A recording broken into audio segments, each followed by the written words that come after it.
Allegations have been made that this patient was assaulted, was choked. Dokotela wa mano we athatu ba muhwelelwa wa bubili kha tsengo ya bulayo la senzo meiwa o thuzela kule mavharivhari a uri ho vha na u tambudzwa havho ngani ntanzi.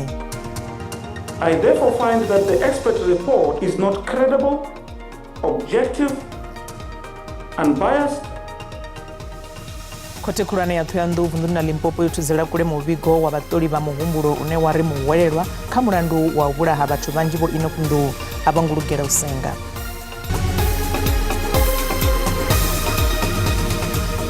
Ndi madekwana nne ndi Tshifhiwa Doyoyo ndi vha ḓisela mafhungo nga Tshivenda fhano kha SABC 2.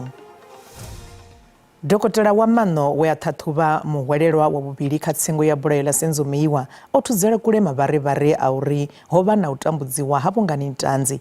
Dokotela vho Thabang Hlokwe vho ṱhaṱhuvha ntanzi izwi ndi nga tshifhinga tshi ntanzi ya ṋetshedza vhuṱanzi uho vho Hlokwe vho ṱola ntanzi arali a na ḽino ḽa musuku fhedzi a wanala a sina sezwo zwa vha zwo ṱalusiwa nga ha muṅwe wa vhahwelelwa. Vho Hlokwe ndi muṅwe wa dziṱhanzi kha tsengo iyi ngomu ha tsengo. Allegations have been made that this patient was assaulted, was choked, was electrocuted some 3 days prior to your examination. Now, what would your comment be given your clinical examination and clinical findings? In terms of assault, electrocution, since the patient was clothed, I'm going to conclude that when you look at a patient since he was clothed, unless if from our assessment, unless if the patient was being assessed maybe by a general practitioner or let me just say, we call them general practitioner or medical officer. Did the patient tell you that he was assaulted? Did he make any assertion that he was assaulted? The patient didn't state any sort of situation that maybe they feel they were assaulted in anyone. They didn't. Khote khulwane ya Thohoyandou vunḓuni ḽa Limpopo yo thudzela kule muvhigo wa vhaṱoli vha muhumbulo one wa ri muhwelela kha mulandu wa u vhulaha vhathu vhanzhi vho Enoch Ndou a vha ngulugela u senga. Muvhigo uyo u bva vhuongeloni ha muhumbulo ha hayani wo sumbedza uri vho Ndou vha baleliwa u pfesesa vhukhakhi he vha ita. Vho Ndou vha khou hweswa mulandu wa u thuntsha vha vhulaha vha muṱa wa havho fhaḽa muvhunduni wa Jimmy Jones tsini na Malamulele nga ḓuvha ḽa Khushimusi ṅwaha wa 2021. Tshiwo itsho tsho ṱaha musi hu tshi khou reriwa nga ndaka ya muṱa. Muvhigo wa vhaḓivhi na vhaṱoli wa muhumbulo wo ṱalusa uri vho Ndou vha tshi amba vha vhoṱhe na u sea vha vhoṱhe hone vha sa tendi u eḓela lufherani lwavho vha tshi ri hu na dziṋowa. Muvhigo wa vho ḓisendeka nga nyambedzano na mashaka vhashumisani na rekhodo dza mutakalo dza vho Ndou. Uyo muvhigo uri vho Ndou vho thomolola vha tshi muswa fhedzi muhaṱuli vha ri vho Ndou vha ḓivha zwine vha ita naho vha tshi nga ḓivha vha na khaedu dza muhumbulo. It is undisputed that the accused was able to travel a considerable distance unhindered from Mafhungo in the Northwest Province back to his hometown in Jimmy Jones Village, Giyani, Limpopo. Then he managed to attend a family meeting, and later on in the afternoon, he recalled that he had a firearm which he decided to retrieve and later used when committing the offenses under consideration. Va muṱa wa vho Ndou vho takalela tsheo ya khothe. Swi ni khoma kahle ku va khoto yi decide ku u fane a senga ku a kota ku yimela milandzu ya yena. Va tele ngo vanhu lava nga va dlaya, so u fane a yimela milandzu ya yena. Mihleketo ya yena yi kahle, khoto yi swi veki kahle rivaleni ku mihleketo ya yena yi helelini. Tsengo i ḓo thoma hu si kale. Lutendo Bobori, SABC News, Thohoyandou. Vhakhomishini ya dzikhetho yo ḓiimisaho nga yoṱhe ISC vha khou ḓo shumisano mafhelo a vhege u ṅwalisa vhunzhi ha vhakhethi. Hu na maswole vha zwigidi zwa fusumbe vhane vha ḓo shuma kha zwiṱitshi zwa zwigidi zwino fhira 23 mona na shango. Vhakhethi vha khou ṱuṱuwedziwa u ḓiṅwalisela u khetha na u sedzulusa zwidodombedzwa zwavho. U ḓiṅwalisela u khetha uhu ndi zwine vha nga kona u zwi ita na kha online.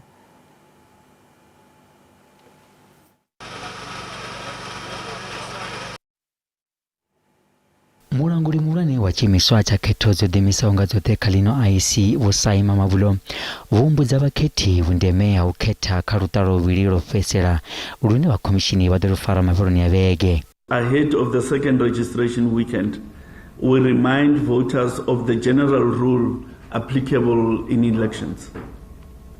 That is, a person votes at the voting station where they are registered. The only exception to the rule is that a voter may vote outside of the voting district of registration only if they first notify the Commission by a date which will be regulated by the election timetable.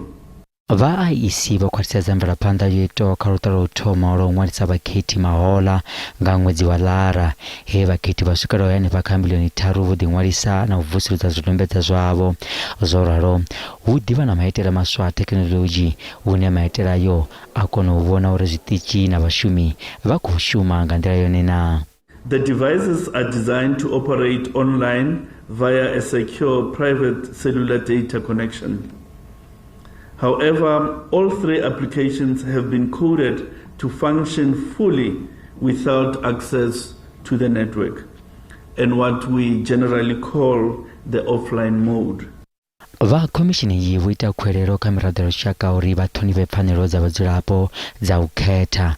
Izwi zwi tovhela zwe mahoḽa havha na migwalabo ya thithisa zwiṱitshi zwa u ḓiṅwalisa. Zwo ḓi ralo vhakhomishini vho ita ngoma madzula u vhambya u thivhela maitele ayo.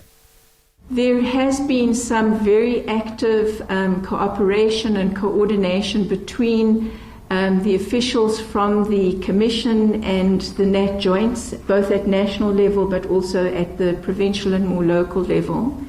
In addition to that, the processes that the Commission has had in place for some time around conflict resolution and mediation have been stepped up. Vhadzulapo vha khou lavhelela u bvisa basa ntswa ya garaṱa ya ano maḓuvha kana bugu ndaula u itela uri vha kone u ḓiṅwalisa. Zwiṱitshi zwa vhukhethelo zwi ḓo vula nga awara ya malo u swikela awara ya vhuṱanu mathabama nga mugivhala na swondaha. Zwo ralo u ḓiṅwalisa hu ḓo bvela phanḓa ofisini dza IEC na kha online u swikela President Vho Ramaphosa vha tshi ḓivhadza datumu ya u khetha. Masina vha songo ṱutshela kule ri tshi vhuya zwenezwino ri ḓo vha ḓisela nyambedzano na musaukanyi wa zwa mitambo ro lavhelesa mutambo wa matshelo nga madekwana wo Bafana na Cape Verde.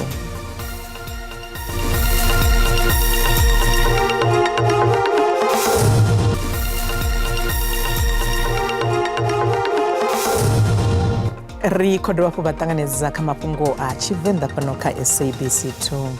Dzangano ḽa vhashumi vha khamphani ya mabisi ya Metrobus SAMU ḽi ri ḽi khou takalela mvelaphanḓa nga murahu ha therisano na vhalanguli.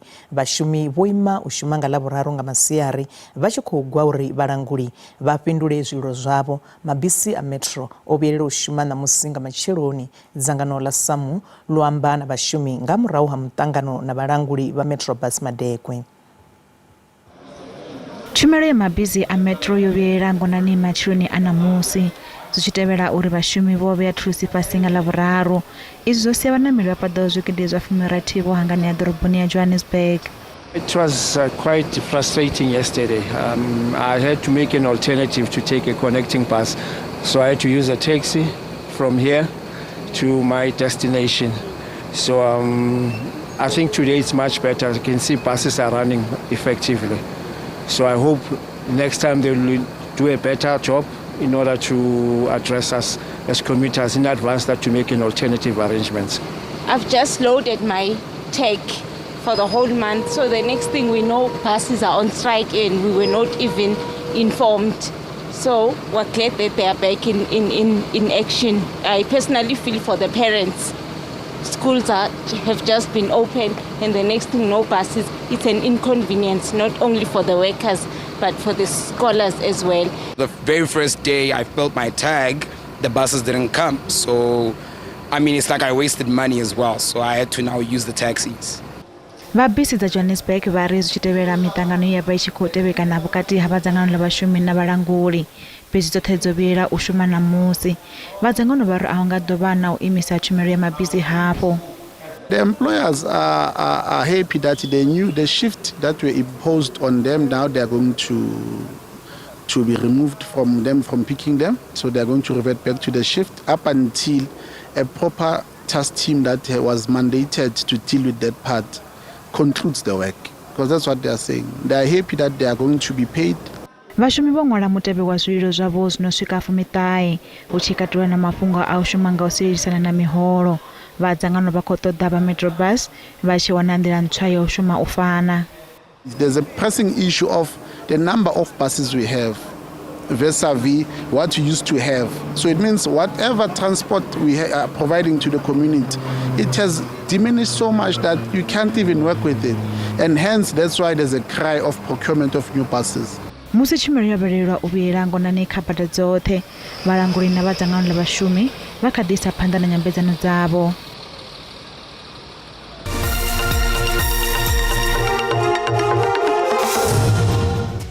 Zwa zwino ri vhaḓisela mafhungo a zwa ikonomi hune rannda ya khou vhonala yo dzika musi tshi vhambedziwa na maṅwe masheleni mahulwane a ḽifhasi. Dollar ndi 18 rand 85 cents, bondo ndi 23 rand 84 cents, euro ndi 20 rand 34 cents, pula ndi 1 rand 37 cents. Matsina mikovhe fhala jisi khou vhonala nṱha. Kha zwibveledzwa musuku ndi $2,028, platinum ndi $894, ngeno oil songo kunakiswaho i $79.52. Ri kha ḓi bvela phanḓa na ya mutambo vhatikedzi vha Bafana Bafana vha ri vha na fulufhelo ḽa uri vha ḓo kunda kha mutambo wavho na Cape Verde nga matshelo nga madekwana. Bafana vho fhirela kha luṱa lwa dzi quarter final kha tournament ya AFCON ine ya vha kati ngei Ivory Coast nge vha penya Morocco.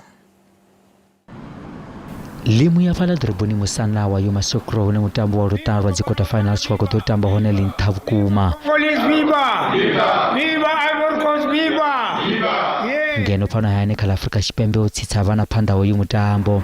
Zwo ralo vhadzulapo vha ḽino fhala ḓoroboni ya Durban vha khou fhulufhela uri tshirunzi tsha ḽino tshi ḓo vhuyedzedzwa. I think we will be going there and having confidence playing against either Nigeria or because Cape Verde, obvious. We will win against Cape Verde. I am definitely sure, 100%. Bafana can win this game. Maybe 2-1 yana. They must just come with the same formation because we saw, more especially the Sundowns guys, they know each other. So the way they play, they understand each other and, they always bring results. Vhunzhi ha vhadzulapo vha pfa uri Bafana Bafana ina tshikhala tshavhuḓi tsha u nga thuba tshipuga itshi zwi tshi tevhela u navhula nga thuba shango ḽa Morocco ine o thukha zwavhuḓi kha vhuimo ha dza khwinesa kha dzhango. They must fight. We know that Cape Verde is a hard team, but we believe in them that they're going to win. Hopefully we'll win the game, but so far when I'm actually seeing the whole team and the boys and the coaches, well, it's been like coaching well. Zwo ralo Bafana yo kunga vhona vhatikedzi u mona na shango vhane vha khou ḓovha vha tshi khou tikedza ngei ḓoroboni ya Yuma Sokro. Bafana today. We are together, my friend from South Africa. We vuvuzela Bafana, we are together. Mutambo uyu wa Cape Verde na Bafana wo rendo ḓo tamba nga awara vhufumi nga madekwana mugivhela fhaḽa mudavhini wa Charles Conan Bene ḓoroboni ya Yuma Sokro. Zwa zwino fhano zwi studio zwashu ri na ramafhungo wa zwa mitambo wa fhano SABC Vincent Sitsula hune ra khou ḓo lavhelesa mutambo wa matshelo nga madekwana vhukati ha Bafana na Cape Verde. Ndi madekwana Vincent ri khou ni ṱanganedza. Madekwana a vhuḓi vhathu vhoṱhe. Kha musi ri mbo ḓi dzhena kha uri kha uyu mutambo wa Bafana wa dzi quarter final na Cape Verde ri nga lavhelela mini? Ri nga lavhelela mutambo ono ḓo konḓa nga maanḓa. A u nga ḓo leluwa sa izwi ri tshi tsheka ḓivha zwakale vhukati ha mashango mavhili. Ro no tamba luṱanu ra vha kunda luvhili vha ri kunda luvhili ra tamba u lingana luthihi so zwi a sumbedza zwa uri rekhodi dzashu dzi a fana. Ndi khou lavhelesa zwa zwino kha kutambele kwavho kha AFCON ri khou vhona thimu ya Cape Verde i khou vhonala i tshi nga a i thu kundiwa na kha mutambo na muthihi. Izwi zwi nga ita uri vhafana i tea u tea mini uri i kone u kunda i thimu? Zwine vhafana vha khou tea uri vha ite zwone tsha u thoma ndi u sa vha nyadza. Kanzhi zwine zwa itea thimu yo kunda shango ḽine ḽa vha uri ḽi a konḓa u ḽi kunda u fana na shango ḽa Morocco. Zwi a ita uri vha tshi ya kha mutambo u no khou tevhela vha vhone u nga ri khamusi vha khou tamba na shango ḽiṱuku ḽine a zwi ngo ḓo konḓa uri vha kunde kha mutambo. Zwine zwa khou tea uri vha ite zwone uri a vho ngo tea uri vha vha nyadze. Tsha vhuvhili vha khou tea uri vha songo tshintsha kutambele kwavho kha mutambo wa Morocco na mutambo wa Namibia. Kha mutambo wa Namibia vho kunda nga zwikoro zwina kha gumba vha tshi khou tamba bola ya u gidima nga maanḓa hu si ni bola ya u shumisa maanḓa. Na kha mutambo wa Morocco vho ita zwenezwo zwo tamba bola ya u gidima nga maanḓa vha si khou shumisa maanḓa ngori vhatambi vhashu ri tshi sedza kha mafhungo a size kana nga maanḓa ndi vhaṱuku nga maanḓa ri tshi vha vhambedzana vhatambi vha maṅwe mashango. Na vhatambi vha Cape Verde na vhone ndi vhatambi vhane vha uri ndi maduna ya khezwo. So a ri tambe bola ya u gidima ndi khou vhona unga ri nga vha kunde.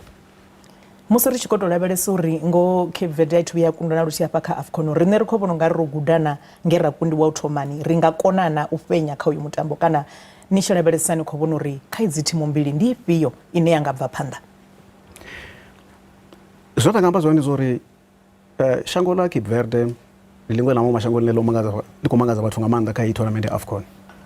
A ri sedze Mafhungo khe shango ḽa Cape Verde ndi ḽiṅwe ḽa mashango maṱukusa fhano Afrika. Ri tshi sedza mbalo ya vhathu vhane vha dzula Cape Verde zwa zwino vha fhira 500,000 ri tshi vha vhambedza na riṋe vhane ri fhira dzi miḽioni khamusi dza fuṱhanu.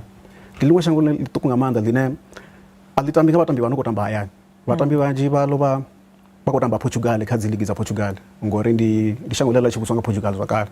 So ndi vhatambi vhane vha khou tamba kha thimu khulwane Portugal. Zwine zwa vha uri vha na tshenzhemo u fhira vhatambi vhashu ngori vhatambi vhashu vha khou tamba vhatambi vhanzhi vhashu vha tamba fhano kha ligi ya fhano hayani. So zwine ri khou tea uri ri ite zwone zwa uri zwe nda amba zwone ndi khwaṱhisa fhungo ḽo sa vhanyadza. Arali ra sa vhanyadza ndi khou vhona unga ri ḓo pfhukela phanḓa. Ni khou amba zwa u tambesa vhatambi vha fhano hayani ri khou lavhelesa thimu yashu i tonga yo vhumbiwesa nga maanḓa nga vhatambi vha no nga khamusi vha no khou bva kha thimu yo no nga sa Sundowns na mini ni nga ri mini hanefho kha zwithu zwo no tonga sa zwezwo ri si tu vha na vhatambi vhanzhi vha ri na tshenzhemo tsha ḽifhasi nga u tou ralo?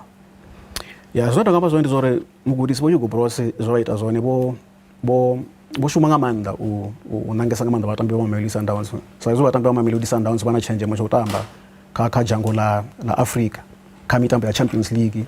Ende zwa zwino ri tshi sedza Sundowns ndi iṅwe ya mashango a nṱhesa kha Champions League zwa zwino.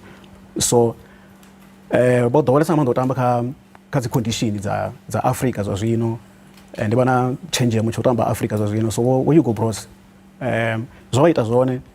Tshiṅwe futhi tshine tsha ri thusa ndi tsha uri vhatambi vha Sundowns vha a ḓivhana. So vha tshi yo tamba kha squad kana kha Bafana zwi ita uri zwi leluwe ngori vha a ḓivhana.